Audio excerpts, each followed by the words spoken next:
রাজধানী ভাটারা থানার শিক্ষার্থী ইনামুল হক হত্যা চেষ্টা মামলায় অভিনেত্রী নুসরাত ফারিয়াকে কারাগারে পাঠানোর আদেশ দিয়েছেন আদালত। ভাটারা থানায় দায়ের করা হত্যা চেষ্টা মামলায় সকাল 9টায় তাকে Dhaka chief metropolitan magistrate CMM আদালতে হাজির করা ঢাকা মহানগর গোয়েন্দা পুলিশ। 22 মে পুলিশ প্রতিবেদন দাখিল সাপেক্ষে জামিন শুনানি অনুষ্ঠিত হবে। এর আগে ভাটারা থানায় দায়ের করা হত্যা চেষ্টা মামলায় অভিনেত্রী নুসরাত ফারিয়াকে কারাগারে আটক রাখার আবেদন করা হয়। সকালে এই বিষয়ে শুনানি শুরু হয়।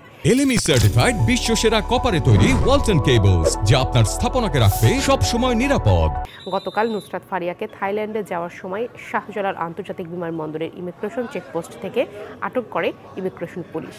পরে তাকে গ্রেপ্তার দেখানো হয়। নুসরাত ফারিয়ার বিরুদ্ধে ভাটারা থানায় করা একটি মামলায় গ্রেপ্তারি পরোয়ানা ছিল।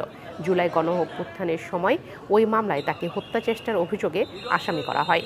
ভাটারা থানায় পুলিশের একটি সূত্র জানায়, আটকের পর নুসরাত ফারিয়াকে থানায় আনা হয়েছিল, তবে থানায় তাকে না রেখে পরে গ্রেপ্তার দেখিয়ে ঢাকা মহানগর গোয়েন্দা পুলিশের কার্যালয়ে পাঠিয়ে দেওয়া হয়। এ বিষয়ে আরও জানাতে আমাদের সাথে যুক্ত হচ্ছেন সহকর্মী লিটন মাহমুদ। লিটন, নুসরাত ফারিয়ার পক্ষে জামিন আবেদন করা হবে কিনা, পুলিশ রিমান্ড চেয়েছে কিনা, বিস্তারিত জানাবেন। প্রিয়া, আপনাকে ধন্যবাদ।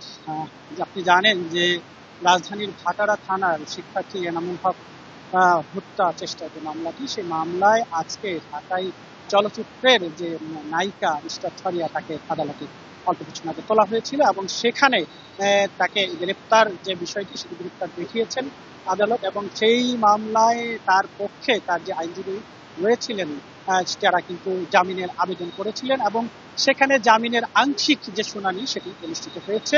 তারা জামিন শুনানিতে বলেছেন যে তিনি একজন জনপ্রিয় চলচ্চিত্র নায়িকা এবং তার আসলে যেই সময়ের ঘটনা, ওই সময় তিনি বিদেশে অবস্থান করছিলেন, যে কারণে ঘটনার দিন সেখানে তিনি উপস্থিত ছিলেন না বা ঘটনার সাথে কোনোভাবেই তিনি সম্পৃক্ত নন।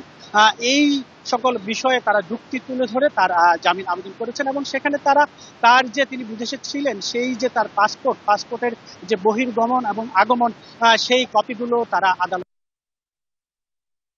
এবং এরপরেই কিন্তু রাষ্ট্রপক্ষের যিনি কৌশলী রয়েছেন ওমর ফারুকী, তিনি এই যে জামিনের বিরোধিতা করেন এবং সেখানে তিনি বলেন যে এখন যে ডিজিটাল যুগ, সেখানে মোবাইল ফোনের মাধ্যমে বা ইলেকট্রনিক্স যে কোনো বিভিন্ন মাধ্যমে তারা কিন্তু এই যে ছাত্র জনতার যে আন্দোলন ছিল বৈষম্যবিরোধী, সেখানে তারা উস্কানি দিয়ে থাকতে পারেন এবং সেখানে তারা অর্থায়নও করে থাকতে পারেন। এই বিষয়গুলো তিনি আনেছেন, যে কারণে তারা জামিনের বিরোধিতা করছেন এবং তাকে কারাগারে আটকে রাখার আবেদনটি তারা করেছেন রাষ্ট্রপক্ষ থেকে। উভয় পক্ষের শুনানি শেষে যে নথিপত্র উপস্থাপন করা হয়েছিল সেগুলো সত্যতা যাচাইয়ের জন্য পুলিশ যে প্রতিবেদন জমা